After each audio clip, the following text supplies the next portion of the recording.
기도 속에서도 벌써 봄에 이런 아름다운 모습들이 이 표현이 되고 정말 우리 마음속에 아름다운 꽃마음처럼 또 피어나는 꽃처럼 우리 믿음이 이렇게 생동감 있게 피어났으면 좋겠습니다. 아멘. 오늘 이 시간은 이제 원영의 군복음 회개 9장 회개에 대해서 말씀드립니다. 315쪽이죠. 그 회개는 대단히 중요합니다. 회개는 구원과 관련이 있는 아주 중요한 그런 예수님의 가르침입니다. 그러니까 오늘 여기서 이 시간 그 회개에 관해서 말씀을 드리도록 하겠습니다. 그 회개와 이제 317조 회개와 구원과의 관계 및 중요성, 회개가 얼마나 중요한가 하는 것을 이 시간 우리 다 같이 생각해보고, 회개를 하되 하나님께서 기뻐하시고 원하시는 회개를 해야 그 회개에 큰 그 능력이 있고 또 은혜를 체험할 수가 있습니다. 그래서 우리는 믿음 안에서 아주 기본기를 튼튼히 익혀야 합니다. 엉터리로 믿음 생활을 하면서 열심을 내면 그 열심이 단산복에 참 좋고 자기도 열심을 냈으니까 자기 열심에 스스로 빠져가지고 이게 신앙의 그 바른 신앙을 갖지 못하는 이런 경우도 있습니다. 그러니까 이왕 우리가 하나님을 믿자면 기본기를 튼튼히 한다. 할렐루야. 그래서 우리 군산 참빛교회가 시작할 때부터 소수지만 이 기본기를 튼튼히 한 우리 그 성도들이 이제 튼튼히 해서 앞서가면서 우리 군산 참빛교회 하나의 믿음의 이 문화 혹은 그 믿음의 어떤 그 흐름을 잘 그 결정해 놓으면 따라온 분들이 그걸 보고 이렇게 따라오게 되어 있어요. 근데 우리부터가 이 기본기가 잘못되어 버리면 다른 사람도 와서 그걸 본받습니다. 믿음은 저렇게 하는 모양이구나 해가지고 이 믿음이 이게 다 들어온 사람들이 믿음을 바로 이렇게 세워줄 수가 없습니다. 그러니까 앞서가는 우리가 비록 소수지만 철저하게 이 말씀 안에서 바른 믿음 생활을 믿음을 깨닫고 그래서 믿음 생활을 함으로써 우리도 바르게 믿음 생활하고 앞으로 우리 공동체에 들어와서 믿음 생활하는 우리 성도들도 서로 우리처럼 성경을 많이 못 배우더라도 그들을 이렇게 바르게 그 인도하고 모범을 보여서 그들도 다 같이 믿음이 주는 그 놀라운 축복과 또 영원한 하늘나라 가는데 부족이 없도록 이렇게 해야 할 줄 믿습니다. 그래서 여러분들이 지금 이렇게 나와서 하나님의 말씀을 이렇게 구체적으로 열심히 공부하는 것은 대단히 귀한 일입니다.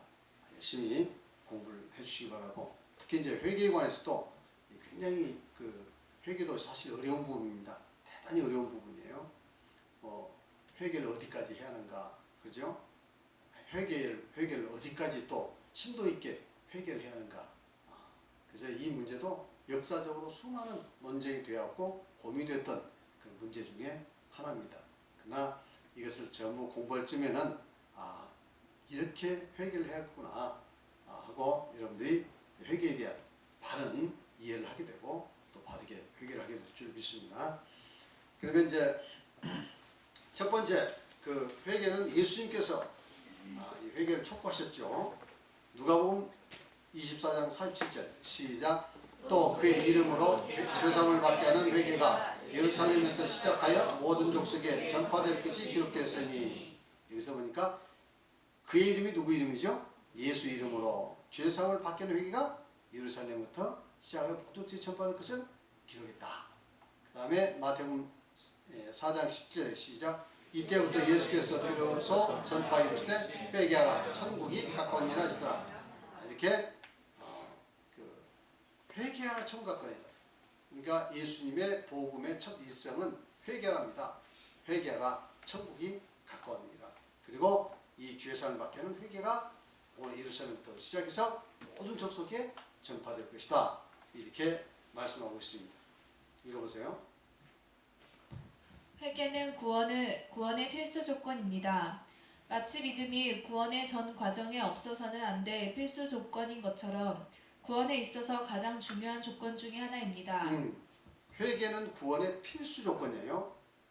해도 좋고 안 해도 좋고 안 해도 좋고가 아니라 반드시 우리 믿음을 유지하고 완성하는 가장 중요한 요소 중에 하나다. 이렇게 성경은 이야기하고 있습니다. 이거 없으면 안 돼요. 마치 믿음이 없으면 우리 구원이 다 거기서 끝나듯이 역시 회개가 없으면 우리 구원도 이루어질 수가 없습니다. 그래서 아주 중요한 요소죠. 그 다음 읽어보세요. 예수님께서는 회개하라 천국이 가까이 왔느니라. 죄사함을 받게 하는 회개가 예루살렘에서 시작하여 모든 족속에게 전파될 것이라고 말씀하셨습니다. 이것은 회개가 천국을 가는 일과 죄사함을 받는 일의 중요한 조건이라는 것을 말씀하고 있습니다. 예수님께서는 만일 회개하지 않으면 망할 것이라고 경고하고 있습니다. 이와 같이 회개가 중요하다고 이미 말씀했고, 그리고 누가복음 13장 3절에 보면 회개하지만 망할 것이다. 이렇게 또 경고하고 있습니다. 다 같이 시작. 너희에게 이르노니 아니라 너희도 만일 회개하지 않으면 다리와 같이 망하리라. 회개하지 않으면 망한다 이거. 그렇죠? 그래서 회개는 뭐 구원의 필수 조건이 아니라 그냥 뭐 구원에 따라붙는 어떤 충분 조건 이 정도로 생각해서는 안 됩니다. 이것은 절대적으로 필요한 조건, 없어서는 안 될 조건. 그렇죠? 이것을 우리가 제대로 알아야 합니다. 그 다음에 읽어보세요. 회개는 하나님의 자비와 은혜를 구하는 믿음입니다. 그렇습니다. 이 회개라는 것은 엄밀한 의미에서 이건 믿음이에요. 우리는 어떤 믿음으로 구원받죠?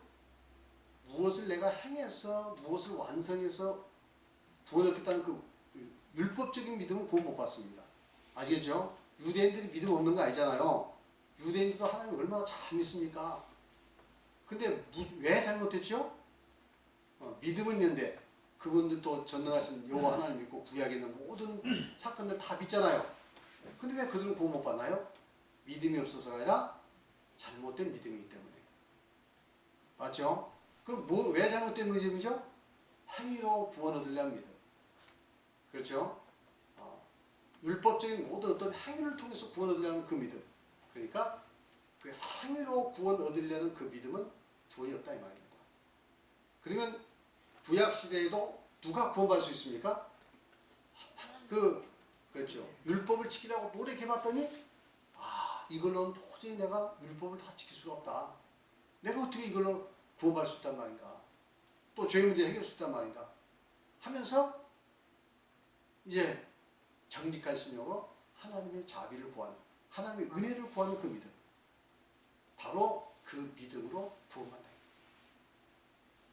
그래서 우리 예수님께서 십자가의 은혜는 바로 그와 같은 믿음을 가지고 하나님의 자비를 구하고 은혜를 구하는 그 사람을 예수 십자가를 통해서 구원을 쓴다.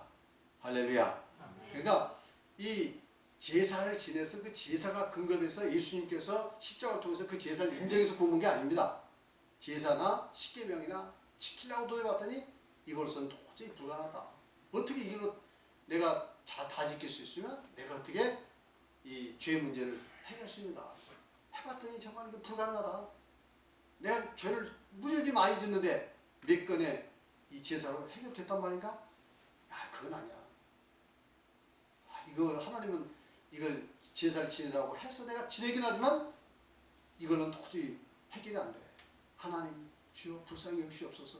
우리 하나님께서 우리 죄를 용서해 주라면 저는 해결할 수 없습니다.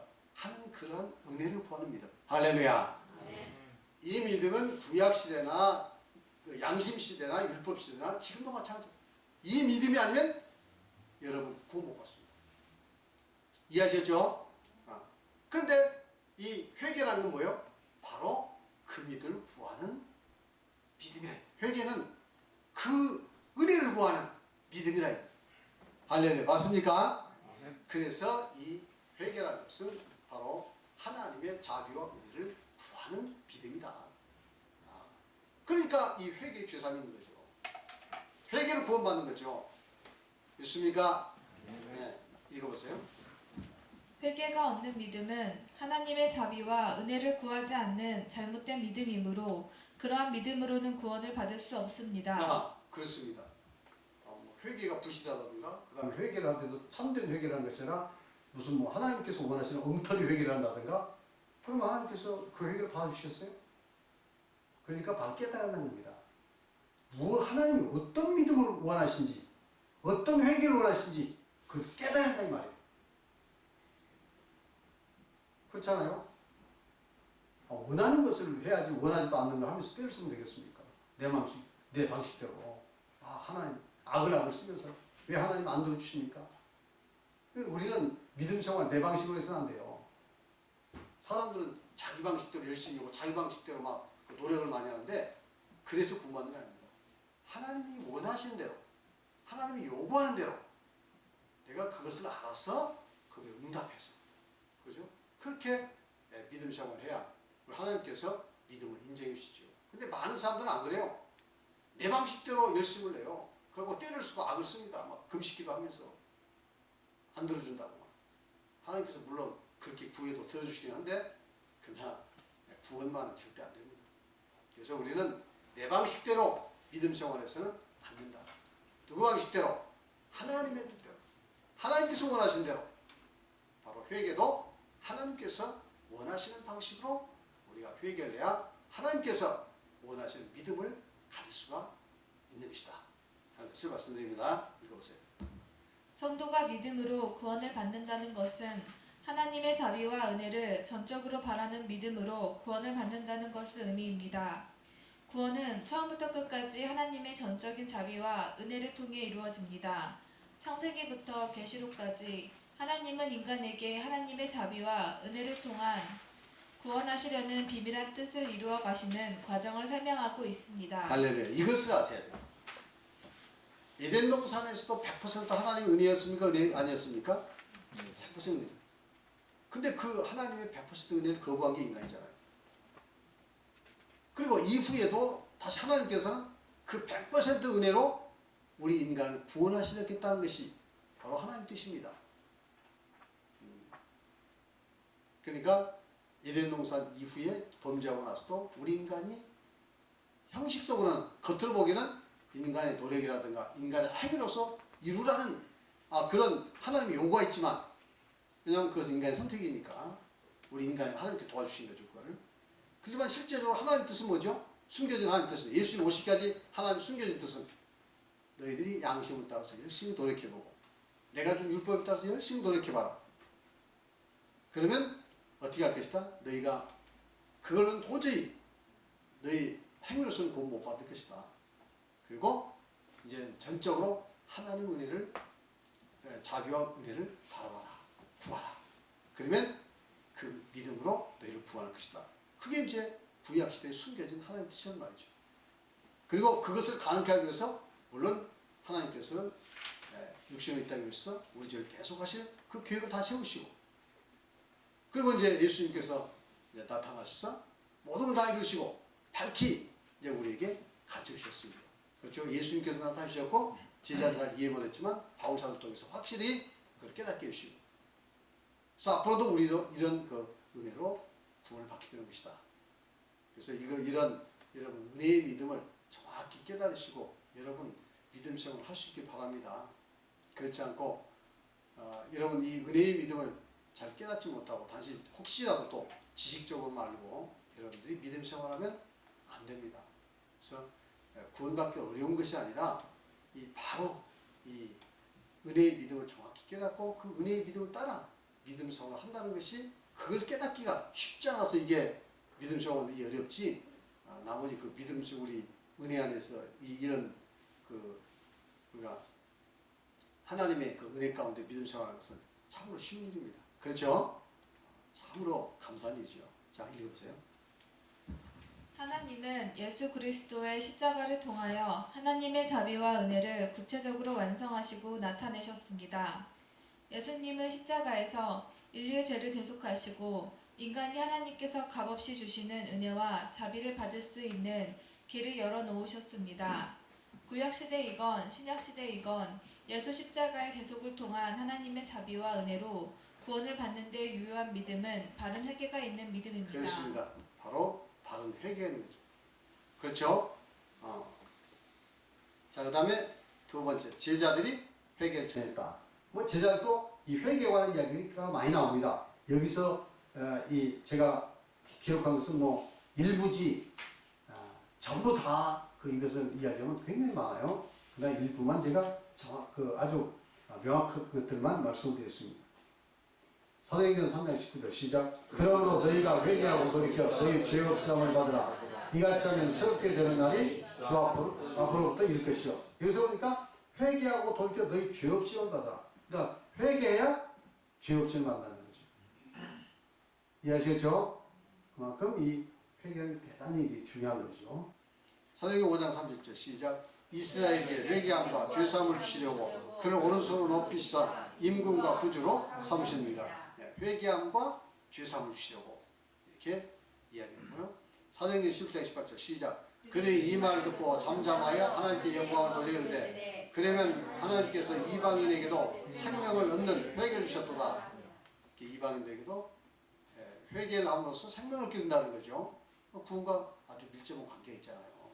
회개가. 그 다음에 고린도후서 7장 10절 시작. 하나님의 뜻대로 하는 근심은 후회할 것이 없는 구원에 이르게 하는 회개를 이루는 것이요 세상 근심은 사망을 이루는 것입니다. 여기서 보면 바울 사도가 고린도 교회에 편지하기를 여기서 보니까 구원에 이르게 하는 회개가 있다 이 말이에요. 구원에 이르게 하는 회개. 구원에 이르게 하는 회개니까 다른 말로 뭐죠? 회개는 구원에 이르게 한다. 지금 그런 이야기죠. 그냥 믿는 우리 성도들에게 하는 이야기지 믿지 않는 성도들에게 하는 이야기가 아닙니다. 그러니까 고린도에 있는 성도들에게도 회개라는 것은 구원에 이르게 한다. 지금 이렇게 설명을 하고 있습니다. 제가 왜 이런 말씀 드리냐면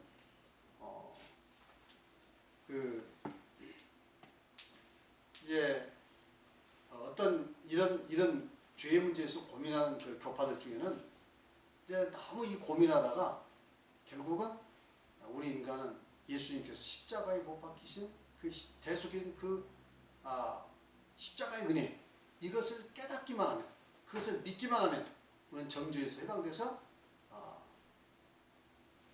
회개가 없이도 우리는 이미 정죄에서 해방돼서 구원을 받는다. 오히려 회개하는 자체가 이게 율법이고 아직 구원받지 못한 그런 태도다. 믿음이다. 이렇게까지 이야기를 해요. 그래서 회개는 구원과 죄사함과 관련이 있는 것이다.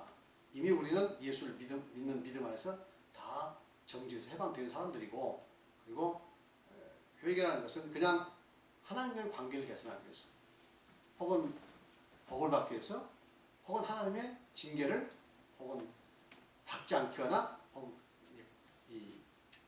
좀 징계를 덜 받기 위해서 회개하는 것이지 이 회개로서 죄사함이 있는 것이 아니다. 이렇게 주장하는 교파들이 있습니다. 그러니까 이걸 우리가 잘 아셔야 돼요. 사실은 뭐 장로교의 기본 교리는 그렇습니다. 칼빈의 그 완전 예정은 완전 예정이라는 것은 뭐냐면 루터까지만 해도 하나님의 은혜로 우리 인간이 그 은혜를 믿음으로 받아들임을 통해서 또 세례받는 순간 우리가 죄에서 벗어나고 구원받게 된다. 이렇게 이야기됐어요. 그런데 칼빈은 이제 전혀 다른 견해를 가집니다. 100% 하나님 은혜이기 때문에 100% 하나님의 은혜가 되려면 하나님의 절대 주권에 의해서 구원받으려면 우리 인간은 하나님의 그 선택에 의해서 완전 예정에 의해서 구원받아야 마땅하다. 그래서 하나님께서는 이미 창세전에 구원받을 자와 구원받지 못할 자를 이미 다 예정했다. 이것은 이중 예정이랍니다. 구원받을 자에 대한 예정, 구원받지 못할 자에 대한 예정. 하나님께서 이렇게 이미 예정했다. 그래서 예정에 의해서 하나님께서 그 예정된 그 사람만을 위해서 십자가에 못 박혀주시고 또 그 예정된 사람은 하나님께서 구원을 작정하면 거부할 수도 없고 불가능적인 은혜라고 합니다. 거부할 수도 없고 그 다음에 그리고 그 사람을 이제 그 예정된 사람을 믿음을 주어서 그들을 불러가지고 구원시킨다. 한 번 하나님께서 구원하기로 작정한 사람은 절대 거부할 수도 없고 사람이 구원받지 않으라고 발버둥쳐도 하나님께서 끌어다가 다 구원시킨다 하는 거죠. 이것이 칼빈의 완전 예정입니다. 완전 예정. 그러니까 그 장로교 입장에서는 뭐 사실 장로교들이 모르는 거예요. 자기들 교리를 몰라가지고 뭐 회개해야 구원 얻는다 이런 헛소리를 하는 거지. 진짜 장로교인들은 회개해야 구원 얻는다고 얘기하지 않습니다. 회개는 구원받은 사람이 당연히 하는 것이고 그것은 구원의 조건이 아니라 하나님의 창세전에 우리 인간을 선택한 완전 예정에 있다. 이렇게 이야기를 합니다. 그러니까 장로교인들도 자기들이 교리를 잘 모르다 보니까 그냥 뭐 성경에는 나와 있죠. 회개하면 죄사함받는다 이런 말이. 그러니까 막 이런 말을 씁니다. 그래 죄사함받으면 성경에 나와 있는 대로 그 우리가 회개에 죄사함받는다. 근데 그것은 자기들이 교리를 몰라서 그래요.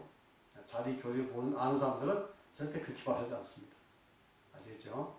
그리고 회개라는 것은 필요 조건이 아니라 그냥 우리가 충분 조건. 그러니까 이제 믿는 사람들이 이미 구원받았는데 그건 하면 더 좋은 것이고 안 한다 해도 구원에는 뭐 관계없다. 이렇게 이야기를 하는 거예요. 그러니까 우리는 여러분들 그걸 제가 항상 말씀드렸지만 신앙은 이론이 중요하지 않습니다. 이론보다 더 중요한 것은 예수님께서 제자들이 기록했던 그 사실이 중요합니다. 아시겠죠? 그러니까 아무리 이론대로 잘 안 맞다 하더라도 혹은 이론에 약간 허점이 있다 하더라도 우리는 성경에 기록이 있으면 그 기록을 그대로 믿어야 돼요. 아시겠습니까? 그러니까 하나님의 뭐 절대 주권, 하나님의 절대 은혜만 강조하다 보니까 결국은 인간의 믿음도 아니고 아예 창세전부터 구원받자를 딱 택해가고 그 자들만 위해서 십자가에 못 박으셨고 그 자들만 선택해서 또 선택으로 작정한 자는 은혜를 거부할 수도 없고 그래서 몽땅 구원하고 나머지 예정되지 못한 사람들은 다 지옥 가게 됩니다. 인간의 의지에 대해서 책임에 대해서 설명도 못합니다. 그렇게 되고 그렇죠? 그것이 이제 칼빈주의죠. 칼빈주의에서 이건 너무 그러면 인간의 의지라는 게 이게 아무 소용이 없지 않느냐? 아니요, 뭐 인간이 내가 행하지도 않는 것에 대해서 하나님께서 일방적으로 그러면 한다면 그러면 인간 책임이 뭐냐 도대체. 그래서 이제 여기에 대한 반성으로 네덜란드의 신학자 알미니안이 인간의 책임에 대해서도 이야기를 하고 알미니안주의라고 하죠. 그것을 웨슬리가 받아들여가지고 지금의 감리교나 선결교는 그렇게 생각하지 않습니다. 조금 다른 입장이죠.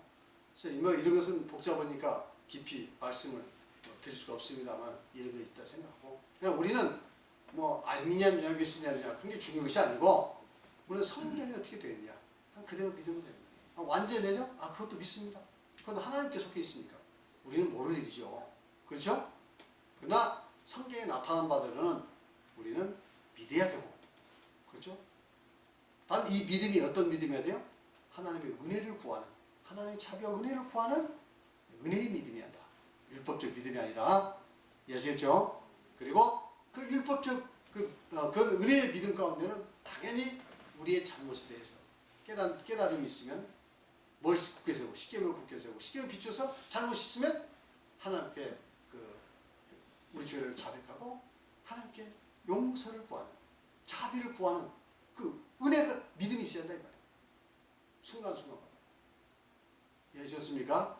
그러면 우리는 정죄받지 않습니다. 이것은 하나님께 정해놓으신 거예요. 사도들이 이게 그렇게 기록해놓고 그것을 우리가 마음대로 고치거나 해서는 되겠습니까? 이해하시겠죠? 그래서 이 문제는 여러분들이 지금 이 죄에 대해서 고민을 하는 정말 내가 구원받았는가? 어떻게 내가 구원받을까 하고 고민한 사람들은 이제 제 말씀을 들으면 여러분 이게 빛이 되고 정말 여러분 마음의 기쁨과 이 뭔가 그 양심의 그 평안과 그리고 뭔가 죄책으로부터 회방과 이 놀라운 축복이 있는데 아직 거기까지 이르지 못한다면 저게 뭔 소린고 할 수도 있고 뭐 그럴 것 같다 이렇게 생각합니다만은 저는 거기까지 이룰 수 있기를 바랍니다.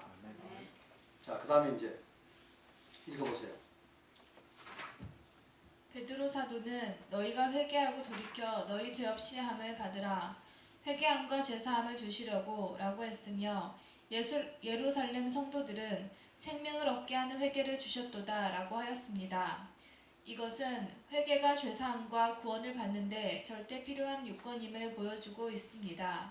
예수님께서 구원을 위해 회개를 분부하셨고 제자들도 구원을 위해 회개가 필요함을 주장했습니다. 그렇습니다. 저는 항상 예수님께서 가르치셨고 제자들이 이해하고 믿고 순종했던 원형 이렇게 말씀하고 있죠.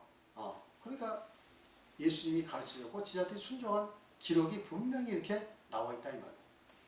자, 그 다음에 그냥 구약 성경의 가르침 시편 32편 5절 시작. 내가 이르길 내 허물을 여호와께 자복하리라 하고 주께 내 죄를 아뢰고 내 죄악을 숨기지 아니하였더니 곧 주께서 내 죄악을 사하셨나이다.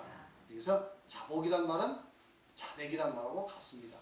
자복 하는 것은 그래서 내 죄를 아뢰고 누구에게? 하나님께 죄를 아뢰고 죄악을 숨기자 했더니 주께서 내 죄를 사하셨다. 이건 다윗의 이야기죠. 그리고 잠언 28장 13절 시작. 자기 죄를 숨기는 자는 형통하지 못하나 자기 죄를 자복하고 버린 자는 불쌍히 여김을 받으리라. 네, 그렇습니다. 여기서 보니까 자복하고 버린 자는 불쌍히 여김을. 보세요. 구약 성경에서도 회개가 죄사함의 조건이며 하나님으로부터 긍휼과 자비를 받을 수 있는 길임을 말씀하고 있습니다. 구약 시대에는 양심이나 율법을 다 지켜서 행위로 구원을 완성해야 하는 시대입니다. 그러나 그것은 불가능한 일이었습니다. 율법을 다 지켜서 구원을 받을 수 있는 사람은 아무도 없었습니다. 하나님께서는 인간이 양심이나 율법을 다 지켜 구원을 받을 수 없다는 것을 아셨습니다. 따라서 양심이나 율법을 통해 구원을 받으려고 최선을 다하되 양심이나 율법을 통하여 자신이 얼마나 의롭게 되는데 무능한 존재인가를 깨닫고 오직 하나님의 자비와 은혜를 구하기를 원하셨습니다. 바로 율법이나 양심을 통해서 자신의 죄를 깨닫고 하나님의 자비와 은혜를 바라보고 죄사함을 구하는 것이 바로 진정한 회개입니다. 이렇게 회개하는 성도를 하나님께서는 예수 그리스도 십자가의 대속을 통하여 용서해 주시고 구원하여 주십니다. 할렐루야. 이건 대단히 중요한 거예요. 그러니 회개란 그냥 말 한마디로 회개하면 된다 이렇게 것이 아니고 그 회개가 담고 있는 뜻을 알고 회개해야 한다 이 말이에요. 믿음으로 구원받는다. 뭐 그 간단한 말이죠. 근데 그 믿음이란 단어에 가지고 있는 그 뜻을 알고 그 믿음을 갖지 않는다 이 말이에요. 똑같은 말이라고 해서 뭐 건성으로 듣고 믿기만 하면 구원 얻어. 그러니까 나 예수 믿었어. 따라서 구원받았어. 이런 식의 이런 믿음이라는 것은 옳지 않습니다. 이해하셨죠? 회개도 마찬가지예요. 그 다음에 이제 침례받기 위한 조건. 사도행전 2장 3절 시작. 베드로가 이르되 너희가 회개에 각각 예수 그리스도의 이름으로 침례를 받고 주선을 받으라. 그리하면 성령을 선물로 받으니. 여기서 보니까 침례받기 전에 뭘 요구하고 있습니까? 회개를 요구하고 있습니다. 이거 보편적인 거죠. 보편적으로 이렇게 합니다.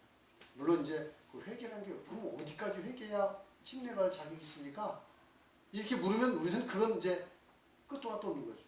조금만 회개도 되는 겁니까? 뭐 무지하게 회개를 많이 하는 겁니까? 아니면 뭐 회개하기 위해서 금식을 한 일주일이라도 하고 해야 하는 겁니까? 이렇게 묻는다면 우리는 그건 정확한 대답은 없습니다. 그렇죠? 거기까지 우리가 성경에 안 나와 있는 것을 가지고 막 이야기를 피우는 거예요. 그럼 성경에서 회개라고 있으면 이야기하면 되는 겁니다. 우리 회개라고 있으면 우리가 죄인입니다. 그래서 죄 사함 받기 위해서 세례 받습니다. 그걸 받아들이면 뭐가 되죠? 회개가 되는 거예요. 왜? 아니 죄를 사함 받기 위해서 침례 받는다고 하니까 그래서 받는다면 그 회개 아니겠어요? 맞나요, 맞나요? 그것이 믿음이 적도는 많던 거 아니에요.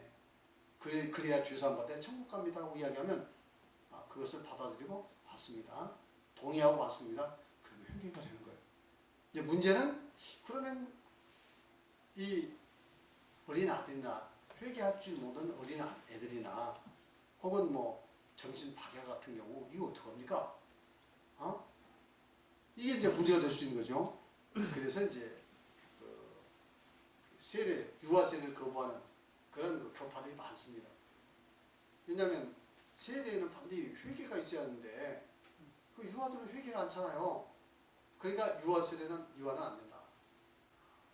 이렇게 유아세를 반대하는 교파도 있습니다. 성서 침례교회라든가 뭐 이런 데 있고요. 그리고 과거에 이제 제세례파라고 데가 있어요.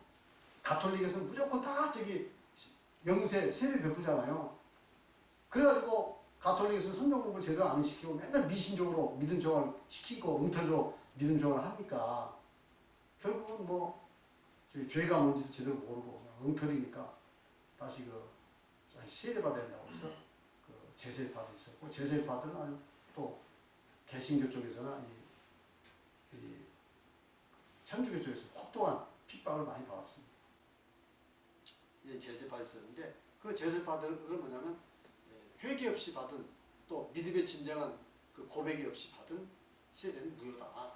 다시 세례 받다 이렇게 주장을 한 거예요. 그러니까 이제 그렇게 해서 그러니까 이게 세례 문제가 간단치 않습니다. 회개 문제. 그러나 이제 칼빈이라든가 또 루터라든가 개신교회는 다 유아세를 지지했습니다. 물론 저희도 유아세를 지지합니다. 그 유아세를 지지하는 것은 유아도 본질적으로 그 죄성이 있다, 죄인이다, 그 원죄가 있다라고 주장하는 데는 다 유아세를 받습니다. 근데 그 유아는 원죄가 없다. 본래 우리 인간은 원죄가 없고 자범죄밖에 없다. 그냥 자라면서 이제 자의식이 생기면서 죄를 짓는 그 죄밖에 없다. 그래서 유아는 죄가 없다라고 말하는 교파들은 유아세를 베풀지 않습니다. 그럼 어떻게 되냐? 유아는 무조건 천국 간다고 얘기합니다. 왜 죄가 없습니까? 이렇게. 그러면 이제 문제가 복잡해지는 거예요. 결국 그러면 성경에서는 의인은 하나도 없다고 했는데 그러면 그 의인은 하나도 없을 때 그럼 유아들은 포함이 안 됐다는 얘기냐 이게? 아니죠. 유아도 다 포함된 거죠. 그래서 우리 인간은 죄성이 있기 때문에 죄성 있는 인간은 이 세례를 통하지 죄 용서 받지 못하기 때문에 세례를 받아야 한다. 누구의 믿음으로? 그것은 그 사람이 아직 믿음을 받을 수 없고 그리고 어떤 자의식이 없을 때는 그 보호자의 믿음으로 바치는 것이다. 그리고 그가 이제 나중에 커서 자의식이 생기게 되면 그때 스스로 믿음을 고백하게 되면 그것은 이제 유아세례 될 때 그 세례는 유효한 거예요. 항상 법적으로. 이해하시겠죠? 그렇게 이제 얘기를 하고 있습니다. 그래서 그러나 이제 개신교는 이 칼빈이나 이런 분들은 또 이 개신교 뭐 칼빈 같은 사람들은 세례 죄사가 없다 함에도 불구하고 또 유아세를 이렇게 강조를 했어요. 꼭 받아야 한다고 이렇게 이야기했습니다.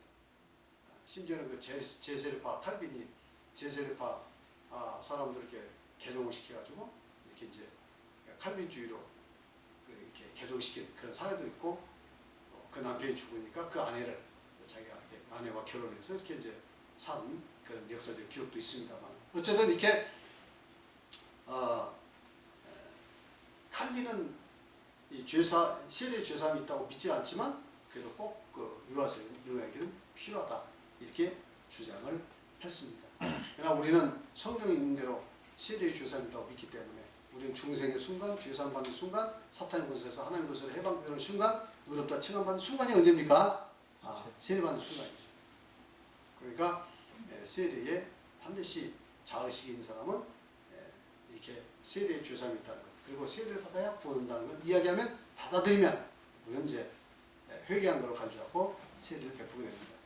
그런데 만약 이제 그 사람이 뭐 세례를 받겠는데 믿음이 없어 혹은 가짜 믿음이었어 그럼 구원 못 받는 그 세례는 세례가 무효한 것이 아니라 이제는 그 잘못된 믿음을 통해서 세례는 효력이 있는 거지만 믿음을 통해서 세례가 무효하게 된 거죠. 그렇잖아요? 그런 상황이지. 그러니까 결국 구원은 이렇게 세례받는다고 해서 다 구원받는 게 아니라 세례받고 이후에도 여전히 자기 믿음을 통해서 구원이 이루어지게 된 것이다. 근데 어린아이가 세례받고 자의식이 없어 죽어버렸어. 그럼 구원받습니다. 그 사람은. 아직 자의식이 생겨나지 않았으니까. 그렇죠? 믿음을 고백할 수 있는 믿음이 없었으니까 그럼 구원받습니다. 그래서 유아들은 세례를 받는 것이 빨리 받는 게 좋습니다. 근데 과거에 이제 콘스탄틴 황제라든가 많은 그 초대교회 그리스도인들은 세례가 죄를 한다 하니까, 그러니까 이제 그 세례받은 이후에 죄의 문제에 대해서 잘 그 당시에 대한 정확한 그 깨달음이 없다 보니까 세례를 안 받는 거예요. 믿고 나서도 세례를 안 받는 거예요. 언제까지? 이제 죽는 그 순간까지. 그러다가 이제 죽으려고 할 때쯤 되면 그때 세례 받는 거야. 왜? 그동안에 죄를 많이 질 수 있으니까. 그래서 콘스탄틴 황제는 자기가 사실상 개종을 했습니다. 예수를 믿고 개종을 했지만 세례는 죽기 일주일 전에 세례받고 죽었습니다. 뭐 이런 일들이 초대교회에 많이 있었어요. 그러니까 미리 세례 안 받으라고. 한때 저도 그랬어요. 이런 이 진리를 몰랐을 때는 이게 세례 받고 나서는 또 죄를 지면 이거 어떻게 해? 그렇죠? 심지어는 과거에 뭐 죽음에 이른 죄도 있다고 그러고 죄사함 받지 못할 죄도 있다고 그러고 성경에 그런 기록도 있습니다만, 그러니까 이게 겁이 나는 거예요. 그럴 바엔 차라리 막 하늘나라에서 상급 적게 받고 많이 받고 적게 받고 그 둘째 문제 구원받은 게 죽어야 하니까 이거 이제 믿긴 믿되 60이나 70이나 나중에 이제 뭐 80이나 돼서 죽을 때쯤 되면 그때 세례만 줬지 않을까 이런 생각을 하게 됐습니다. 이건 잘못된 생각이죠. 왜냐하면 이 원형의 구원, 이 생명의 법을 몰랐을 때는 그런 생각도 했는데 생명의 성령으로 알게 되면 일찍발수록 좋습니다. 그죠? 왜냐하면 세례받은 이후부터 모든 신앙 행위가 하나님께서 인정되니까. 만일에 죽을 때 세례받고 나면 인정받을 게 아무것도 없잖아요. 근데 유아 때 세례받으면 그 어려서부터 다 신앙 행위가 크고 작은 다 인정이 되고, 죄는 어떻게 됐죠? 생명의 성령이 없다면 그 죄는 다 그 정죄에서 해방될 수 있으니까 죄의 문제는 다 해결되죠. 십자가 은혜로. 뭐만 남아? 이제 선행만 남는 거죠. 기억되는 거죠. 그러니까 일찍 침례받을수록 좋다 하는 거. 자, 그 다음에 침례만 조금 읽어보세요. 침례는 예수님을 믿고 영접하는 사람에게 중생, 죄사함, 구원을 받고 사탄의 권세에서 하나님의 권세로 돌아오는 관문이며 천국행 티켓을 받은 것이며 하나님 앞에서 합법적으로 인정되는 믿음 생활의 시작인 것입니다. 하나님 앞에서 합법적으로 믿음 생활의 시작이라 이 말이죠. 이게 그 전까지는 하나님께서 인정한다 안 한다? 사탄 권세 있는 거기 때문에 인정 안 합니다. 세례받은 이후로부터 하나님께서 이제 인정해 주시고, 그 다음에 침례는 율법적 행위가 아니라 은혜의 통로입니다. 많은 사람들이 행위로 구원받지 못한다니까 이 의미를 몰라. 이 행위라는 것은 십계명의 행위 혹은 구약의 모세 율법의 행위를 이야기잖아요. 맞나요? 맞나요? 그런 것이 예수님께서 구원을 위해서, 죄사함을 위해서 은혜로 주신 이 세례를 이야기한 거 아니에요. 근데도 세례도 일종의 행위다. 그러니까 세례를 받아서 죄사함 받는다는 것은 무슨 행위로서 구원받는다는 얘기냐, 율법주의다, 뭐 이런 식으로 또 제법 조금 아는 사람들은 그렇게도 이야기하는데, 그 알아도 제대로 해야지. 제대로 모르니까 그건 헛소리를 하는 겁니다. 헛소리예요, 정말. 예수님께서 사도들이 죄사함을 위해서 명백하게 기록해놨는데, 그죠? 그러니까 이 어떤 하나의 그 자기들 그 신학 사상에 의해서 그걸 해석하는 거예요.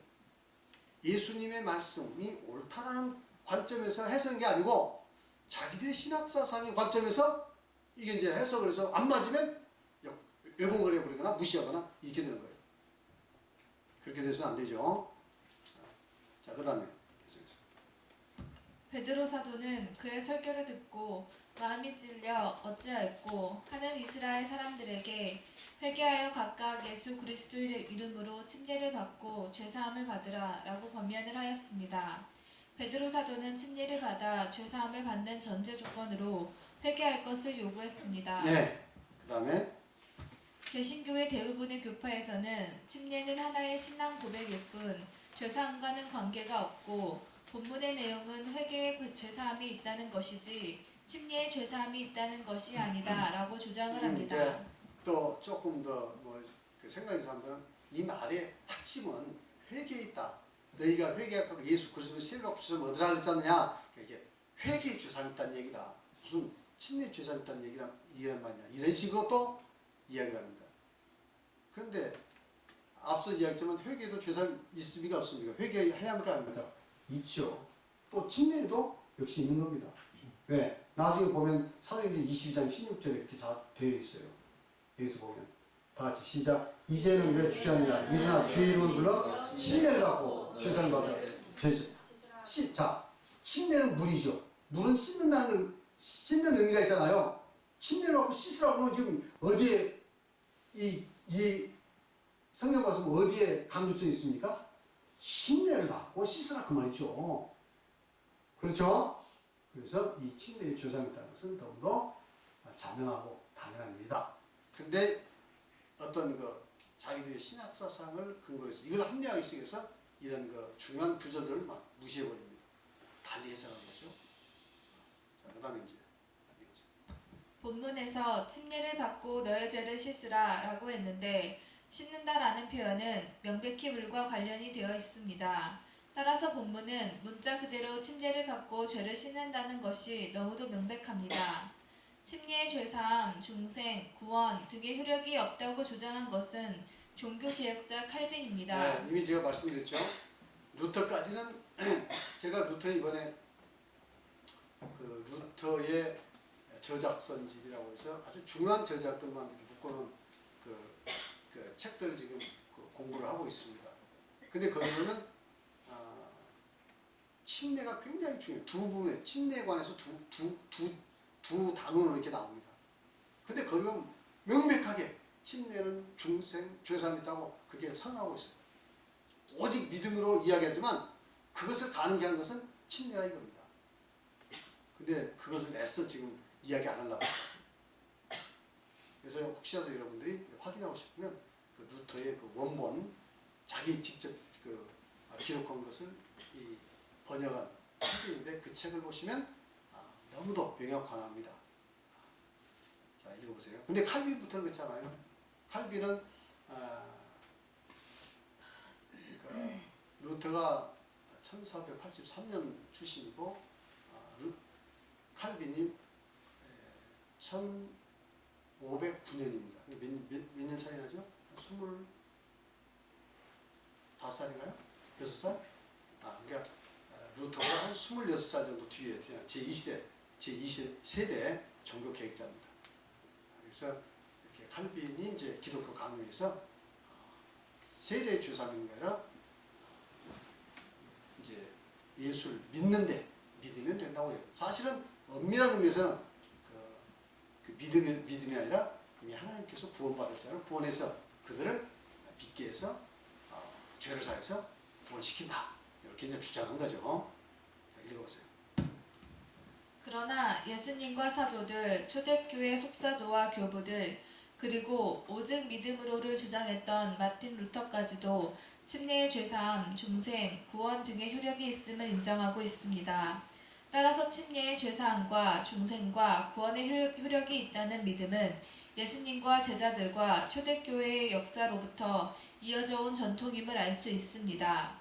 가톨릭과 동방정교회에서는 세례의 죄사함과 중생과 구원의 효력이 있음을 지금까지도 믿고 있습니다. 그런 그 세대의 그 중생 죄사함 이 효력이 있다는 것은 가톨릭은 그 지금까지 이어져 내오고 있습니다. 많은 것이 변질됐고 많은 것이 덧붙여왔지만 이 전통은 계속 유지되어 오고 있어요. 지금까지도.